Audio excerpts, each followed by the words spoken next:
Bugun Laylatul Qadr kechasi bo'lganligi tufayli bu kechaga bog'liq bir ikki og'iz so'zni ham aytamiz.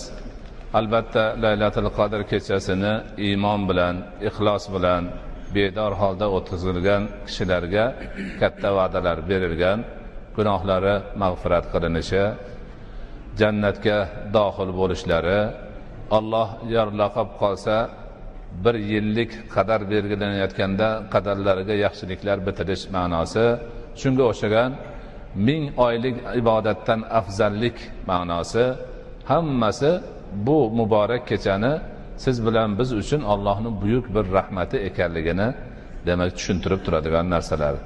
Shuning uchun bu kechadan unumli foydalanish harakatida bo'lishimiz kerak.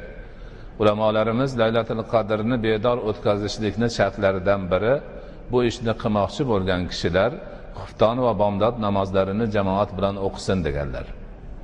Rasul akram alayhisolatu vasallamdan vorid bo'lgan hadisda kim xufton namozini jamoat bilan o'qisa kechani yarmini bedor bo'lgan bo'ladi.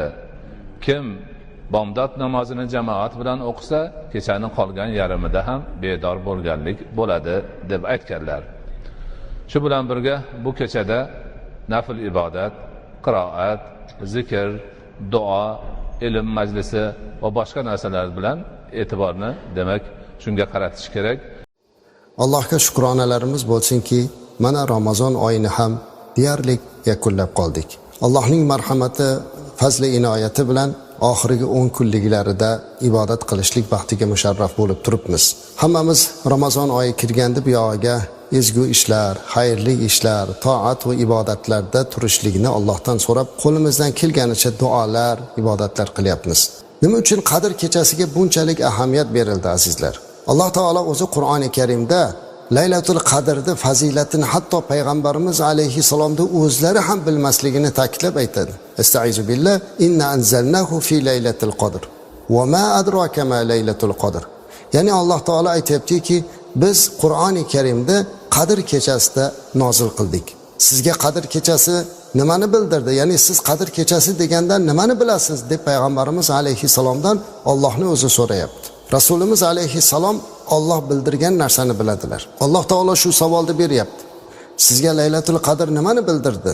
Va orqasidan o'zi javob berib aytayaptiki, Alloh Laylatul Qadr xayrum min alfi shahr.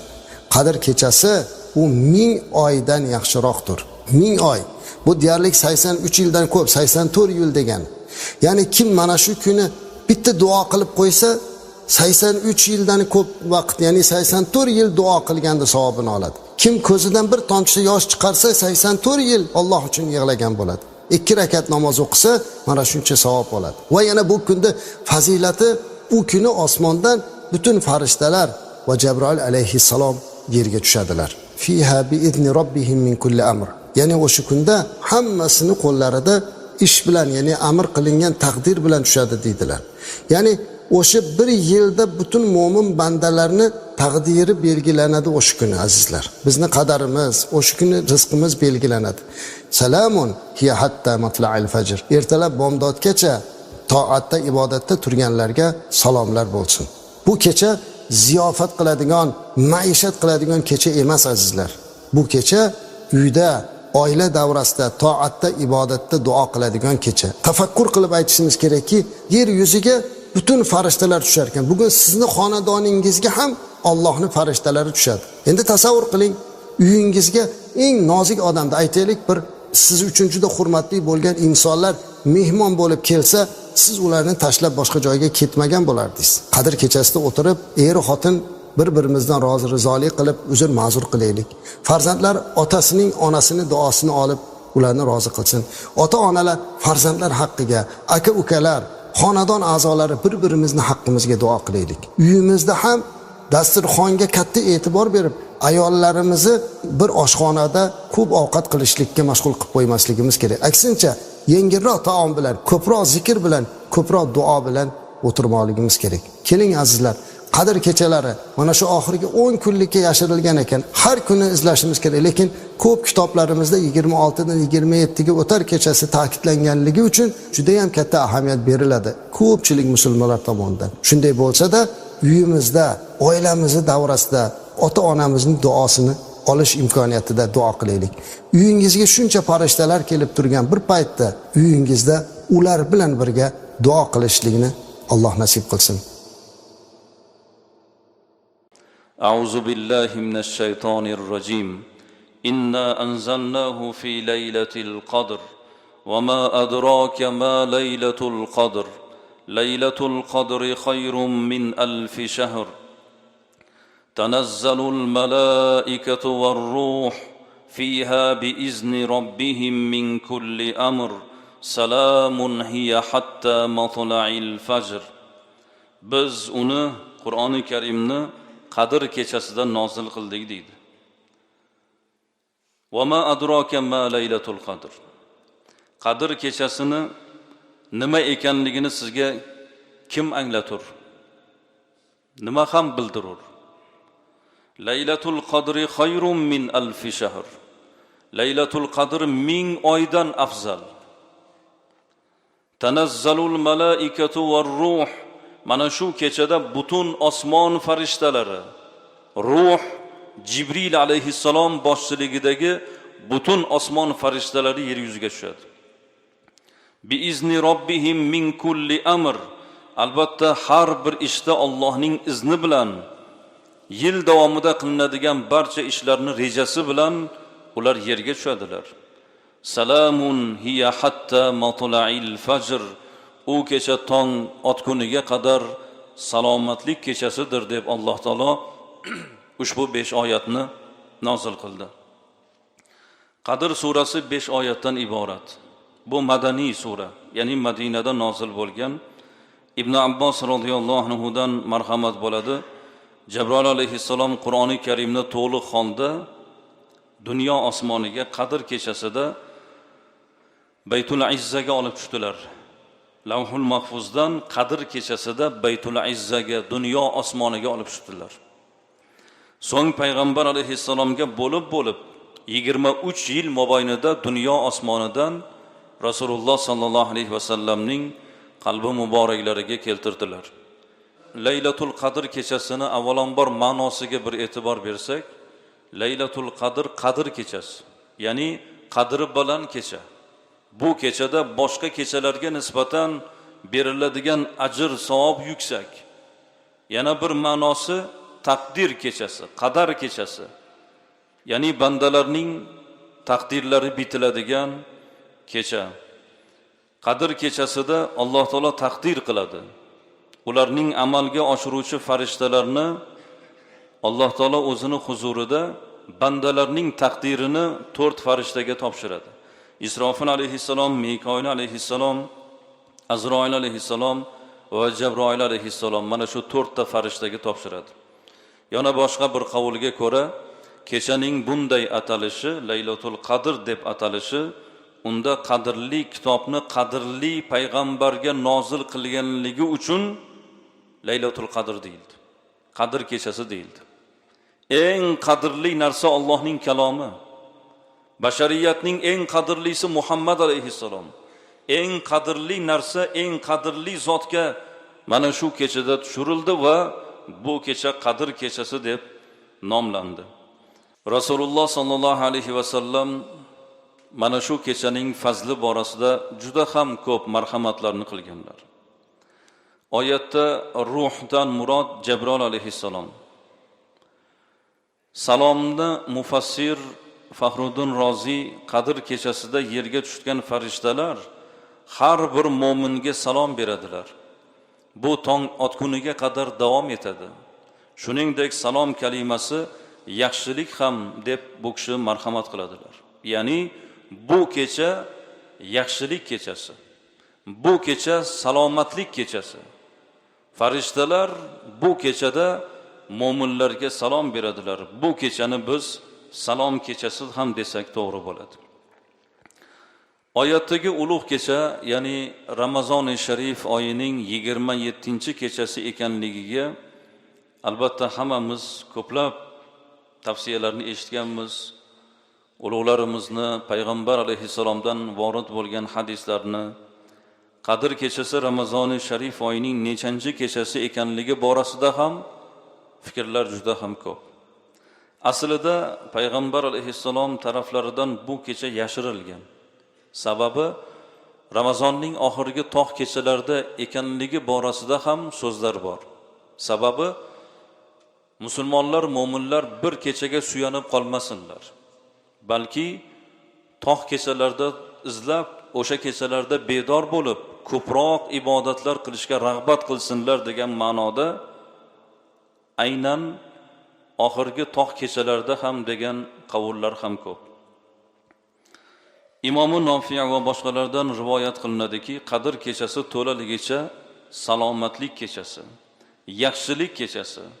Unda tong otguniga qadar umuman yomonlik sodir bo'lmaydigan kecha. Qadrning aynan qaysi kecha ekanligi borasida turli fikrlar bildirilgan.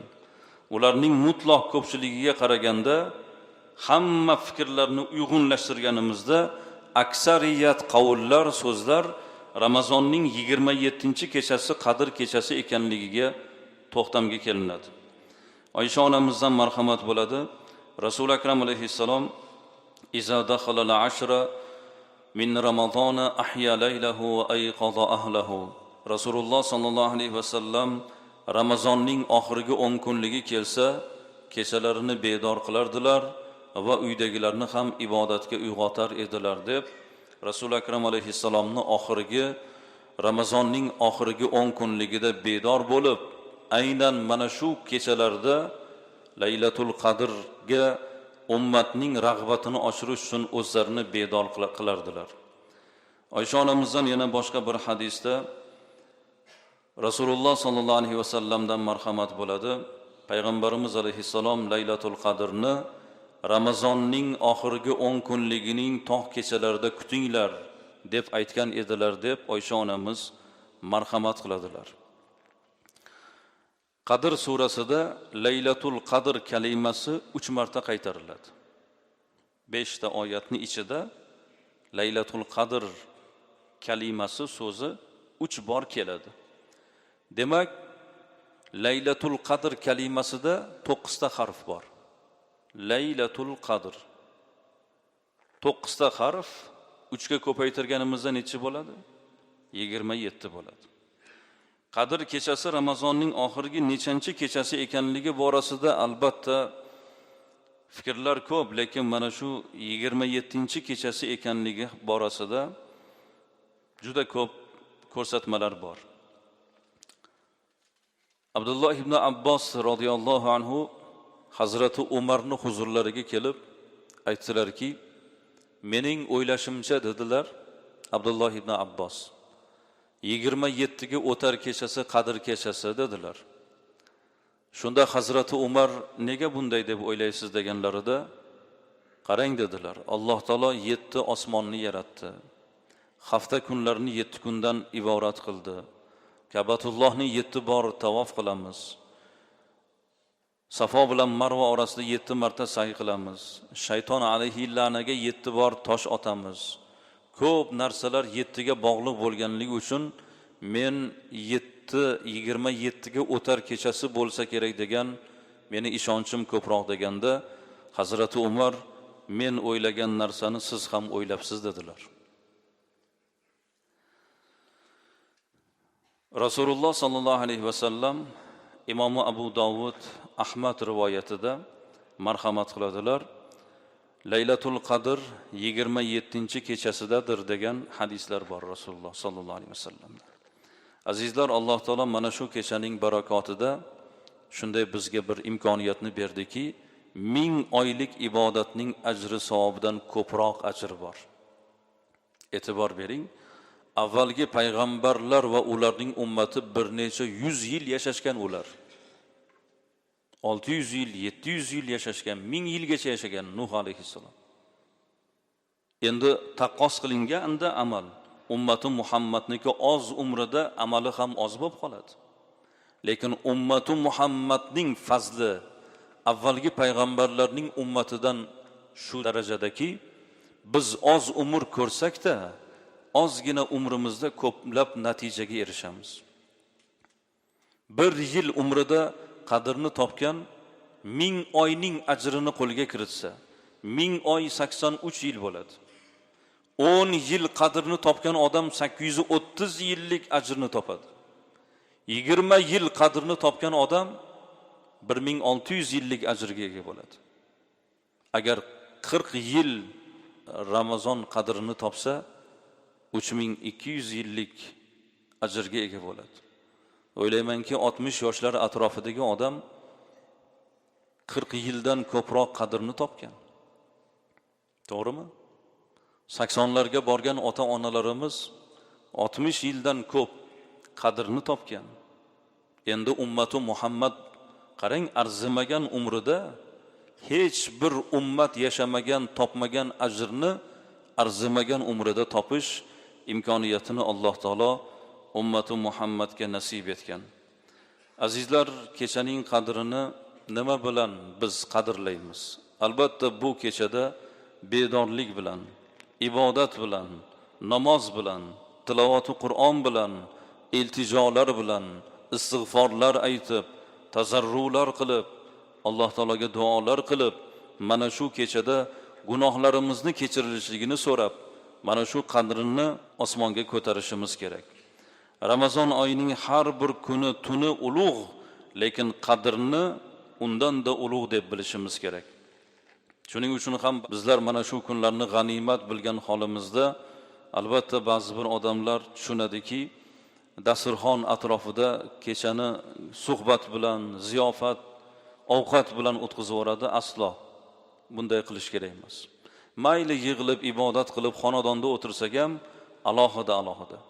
Agar umumiy holatda bo'lsa, bir odam tilovat qilib boshqa odam eshitsin yoki bir odam suhbat qilsa boshqalar eshitsin, lekin yo'q joydagi suhbatni qilib, ziyofat bilan, ovqat bilan ziyofat dasturxonini atrofida o'tkazish bu qadrning kechasining maqomiga to'g'ri kelmaydi. Ilgari o'sha ittifoq davrida shunaqa bir farazlar, qarashlar, shunaqa bir yolg'on tushunchalarni kiritishga harakatlar bo'lgan. Qadr kechasida nima bo'ladi? Osmondan bir qush uchib o'tadi. O'sha paytda nimanidir ushlab qolsang tilloga aylanadi degan odamlarni e'tiqodini ibodatdan burish, odamlarni e'tiqodini buzish. Aslida bu kechada biron narsa uchib o'tmaydi. Bu kechada Qur'on nozil bo'lgan. Bu kechani biz ibodat bilan, Alloh taologa istig'for bilan o'tkazishligimiz kerak bo'ladi. Oysha onamiz Rasul akram alayhissalomdan so'radilar: "Ey Allohning rasuli, agar men qadr kechasini topsam, nima deb duo qilsam to'g'ri bo'ladi?" deb so'raganlarida Rasul akram alayhissalom: "Quli Allohumma innaka afuun tuhibbul afv fa'fu anni." Parvardigor, sen haqiqatda gunohlarni kechirguvchisan, kechirishni yaxshi ko'rasan, bas mening gunohlarimni kechirgin degan duoni o'qigin deb Oysha onamizga Rasululloh ta'lim berdilar. Allohumma innaka afuun tuhibbul afv fa'fu anni deb azizlar mana shu duolarni ko'p qilishligimiz kerak. Qadr kechasining fazilati beqiyos. Rasul akram alayhissalom aytadilar: "Man qama laylatal qadr imanan va ihtisaban g'ufira lahu ma taqaddama min zambi."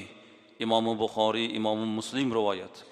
Kim Ramazon kechasidagi Laylatul Qadrni iymon bilan degani shu kechaning fazilatiga, darajasiga iymon keltirgan holatda, vahtisaban savobdan umidvor bo'lgan holatda bedor qilsa, g'ufira lahu ma taqaddama min zambi, muqaddam qilgan hamma gunohlari kechiriladi. Hamma gunohni Alloh taolo kechiradi. Inshaalloh biz umidvormiz. Biz Ramazondan onadan yangi tug'ilgandek gunohlarimizdan forig' bo'lib, oy yuzli mo'minlar bo'lib chiqishimizdan Alloh taolodan umidvormiz. Ibn Abbos radhiyallohu anhu dan marhamat bo'ladi. Rasululloh akram alayhissalom aytadilar: Qadr kechasida Alloh taolo amri bilan Jabroil alayhissalom farishtalar jamoati bilan birga yer yuziga tushadilar. Jabroil alayhissalomning 900 ta qanoti bo'lib, ulardan ikkitasi faqat Qadr kechasida ochiladi. Jabroil alayhissalom va farishtalar turib, o'tirib, namoz o'qib, zikr qilib, ibodat qilayotgan mo'minlarga salom beradilar. Ularning qilayotgan duolarining ijobatini so'rab, to tong otguniga qadar mo'minlarning ibodatining ketidan amin deb turadilar. Kimning badani o'sha kechada titrab ketsa, qalbi yumshasa, ko'zlariga yosh kelsa, demak Jabroil alayhissalom bu odam bilan ko'rishganligining alomati bo'ladi. Tong otishi bilan Jabroil farishta tarafidan qaytish degan nido bo'ladi. Farishtalar Jabroil alayhissalomdan Alloh taolo bu kechada Muhammad alayhissalomning ummatiga nima berdi deb so'raganlarida, u zot Alloh taolo ummati Muhammadga nazar qildi, lekin 4 toifa insonlardan boshqalarning gunohini kechirdi deb marhamat qiladilar. Biz payg'ambar alayhissalomdan bu 4 toifa kimlar deb so'raganimizda, Rasululloh sallallohu alayhi vasallam ichkilikka ruju qo'ygan, ota-onasiga oq bo'lgan, qarindoshchilik aloqalarini uzgan va o'zaro janjallashib gaplashmasdan yurgan odamlar toifasi deb Rasululloh marhamat qildilar. Azizlar, o'zi bu yuk bilan Ramazonga kirmaslik kerak. Bunaqa gunohning yuki bilan Ramazonga kirmaslik kerak. Endi Ramazonga kirganda ham ota-onasini ranjitgan, qarindoshi bilan rishtani uzgan, yori birodar tanish bilishi bilan aloqani uzgan holat hali ham davom etayotgan bo'lsa, qadrdan umidimiz bo'lsa, shu yukni yelkamizdan tushiraylik. Tushiraylik bu narsani. Boraylik, uzr so'raylik. Ota-onamiz bir oz ranjigan bo'lsa, uzr so'raylik. Qarindoshimizdan sal sovuqchilik tushgan bo'lsa, aloqani tiklaylik. Yori birodarimiz, do'stlarimiz.